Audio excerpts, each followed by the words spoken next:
Hello everyone. आज हम human digestive system के बारे में यहाँ पे स्टडी करेंगे।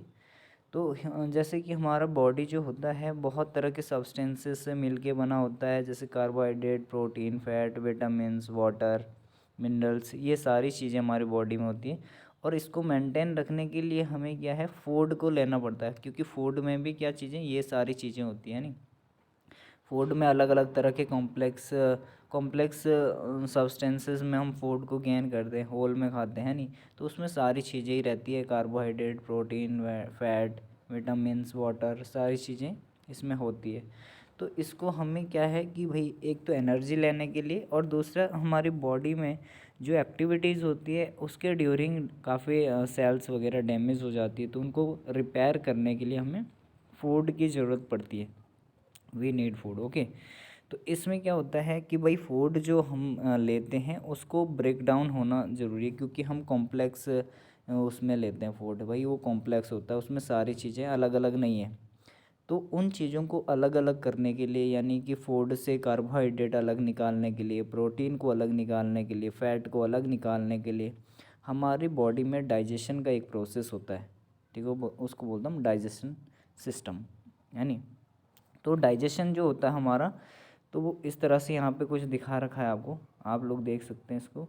ये कंप्लीट ह्यूमन डाइजेशन सिस्टम दोनों में दिखा रखा है, हिंदी और इंग्लिश में। जो हिंदी वाले बच्चे हैं वो यहाँ से देख सकते हैं, और इंग्लिश वाले भी इसको देख सकते हैं कि कहाँ कहाँ से। इसमें आपका दो तरह के, हमारे डाइजेशन सिस्टम में दो सिस्टम इंक्लूड होते हैं। एक तो एलिमेंट्री कैनाल, यानी कि हमारा खाना जो है कौन कौन से ऑर्गन से होके जाता है, वो एलिमेंट्री कैनाल में आता है। और किस ऑर्गन में क्या गैस कौन सा जूस निकल रहा है, कौन सा एंजाइम उसमें वर्क कर रहा है, इसको बोलता हम एसेसरी ग्लैंड्स। एसेसरी ग्लैंड्स जो होती है हमारी, वो जूस या फिर एंजाइम को रिलीज़ करती है डाइजेस्ट करने के लिए। ठीक है ना।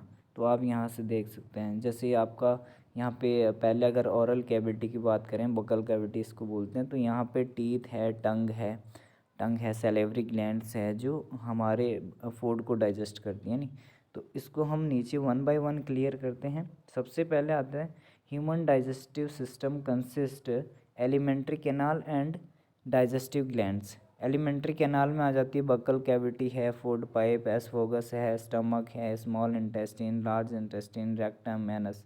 ठीक है, ये सारे आपके एलिमेंट्री कैनाल के पार्ट है, जहाँ जहाँ से खाना जाता है। ठीक है, फिर आते हैं डाइजेस्टिव ग्लैंड। सेलेवरी ग्लैंड होती है भाई, माउथ में होती है, यहाँ से सलाइवा निकलता है। ठीक है, सलाइवा में होता है टाइलिन नाम का एक एंजाइम होता है, जो फूड को माल्टोज में चेंज कर देता है। ठीक है, तो इसका कंप्लीट प्रोसेस नीचे दिखा रखा है। लीवर है, लीवर से निकलता है बाइल जूस, ये फैट को फैटी एसिड्स में चेंज कर देता है। पेंक्रियाज से पेंक्रियाटिक जूस निकलते हैं, जिसमें ट्रिप्सिन आ जाता है, माइलेज आ जाता है, लाइपेज आ जाता है। ड्यूडेनम में ये डाइजेशन करता है। ठीक है, गाल ब्लैडर से भी निकलता है आपका जूस। तो इस तरह से आपका इसमें जो प्रोसेस आते हैं, हमारा जो डाइजेशन है वो इन प्रोसेस में कंप्लीट होता है। भाई सबसे पहले इंजेक्शन होता है, फूड को हमें इंजेक्ट करना होता है बॉडी में, हमारे माउथ में फूड को डालते हैं। फिर उसका मूवमेंट होता रहता है, होल होल एलिमेंट्री कैनाल में मूवमेंट चलता रहता है। भाई पहले खाना जाएगा मुंह में, फिर फेरिंक्स और ऑस्फोगस से होते हुए स्टमक में जाएगा, स्टमक के बाद ड्यूडेनम स्मॉल इंटेस्टिन में जाता है, फिर वहाँ से लार्ज इंटेस्टिन में जाता है, और लास्ट में ये एक्सक्रीशन हो जाता है एनस से, है नहीं। तो डाइजेशन, एब्जॉर्प्शन, एसिमिलेशन और एक्सक्रीशन, ये सारे प्रोसेस डाइजेशन में आते हैं। तो सबसे पहले अगर हम इंजेक्शन की बात करें, तो जो हम इंजेक्ट करते हैं फूड हमारे माउथ में, अगर हम ह्यूमन बीइंग की बात करें तो हम होल में फूड को खाते हैं। नहीं, होल में खाएंगे, यानी कि कॉम्प्लेक्स फूड खाते हैं हम। ऐसा तो नहीं है भाई कि हम कार्बोहाइड्रेट अलग खाएंगे, फैट अलग खाएंगे, प्रोटीन अलग खाएंगे, ऐसा नहीं है। क्या करेंगे हम, फूड सारा पूरा खाएंगे, जितना भी उसमें सारी चीज़ें मिक्स होती है। अब उसको सिंपलर सब्सटेंस में तोड़ने का जो काम होता है वो डाइजेस्टिव ऑर्गन्स का काम है नहीं। तो सबसे पहले डाइजेशन के लिए फूड जाता है माउथ में। माउथ में क्या होता है, माउथ में च्यूड होता है फूड, फूड को च्यू करते हैं, हमारे जो टीथ होते हैं वो च्यू करते हैं फूड को। ठीक है, उसको बारीक बनाते हैं, काट देते हैं उसको, है नहीं। काटेंगे और जो हमारी टंग होती है उसके नीचे से जो सलेवरी ग्लैंड्स होती है वो सलाइवा को रिलीज़ करती है।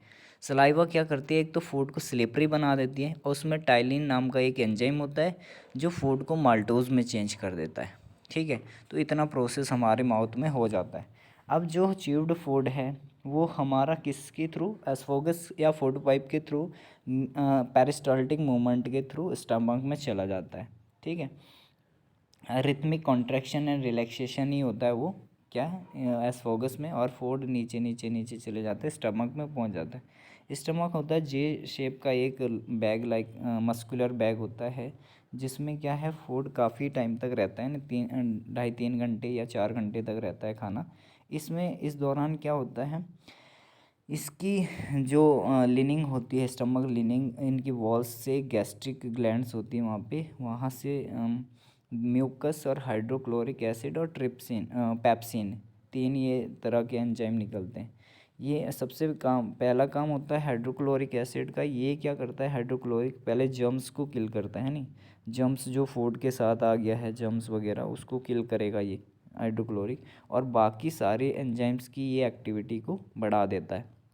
अब मीडियम को बना देगा एसिडिक।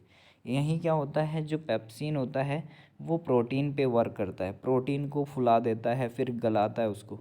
ठीक है, गलाने का काम कर देता है, तो आधा प्रोटीन यहाँ पे डाइजेस्ट हो जाता है, आधा।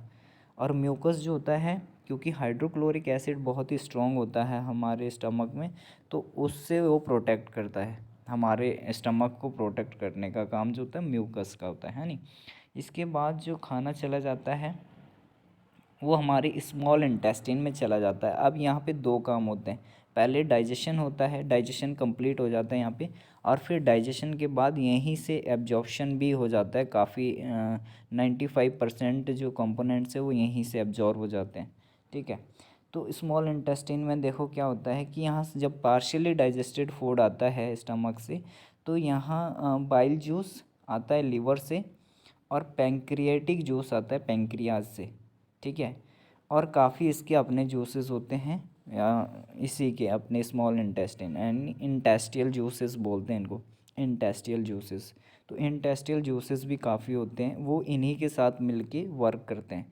अब जो पैंक्रेटिक जूस होता है इसमें 3 तरह के एंजाइम्स होते हैं, एक होता है हमारा ट्रिप्सिन, एक होता है एमाइलेज और लाइपेज, और थोड़ा सा होता है रेनिंग। तो 4 तरीके के हो गए।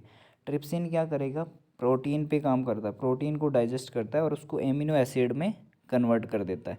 एमिनो एसिड फाइनल प्रोडक्ट होता है आपका, प्रोटीन इसके बाद सिंथेसाइज नहीं होता है, तो एमिनो एसिड मतलब फाइनल स्टेज हो गया इसका, है नहीं। तो एमिनो एसिड अब एब्जॉर्ब हो जाएगा। ठीक है, अब एमाइलेज जो होता है वो कार्बोहाइड्रेट को ग्लूकोज में चेंज कर देता है, ग्लूकोज भी लास्ट स्टेज है, इसके बाद ग्लूकोज आगे डाइजेस्ट नहीं होता है, यानी कि वो सिंपल सब्सटेंस में चेंज हो चुका है।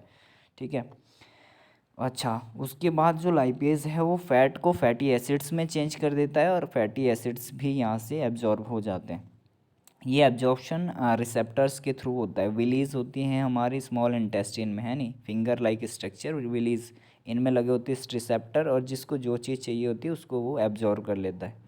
ठीक है, मान लो किसी को प्रोटीन चाहिए तो प्रोटीन को एब्जॉर्ब करेगा, किसी को फैट चाहिए वो फैट को एब्जॉर्ब करेगा। तो इस तरह से अलग अलग रिसेप्टर अपने अपने पार्टिकल्स को एब्जॉर्ब कर लेते हैं। और रैनिंग जो होता है वो फूड को मिल्क को डाइजेस्ट करने का काम करता है। तो रैनिंग का ये काम है। अब जो बचा हुआ खाना है अनडाइजेस्टेड फूड, ये जाता है हमारा लार्ज इंटेस्टिन में।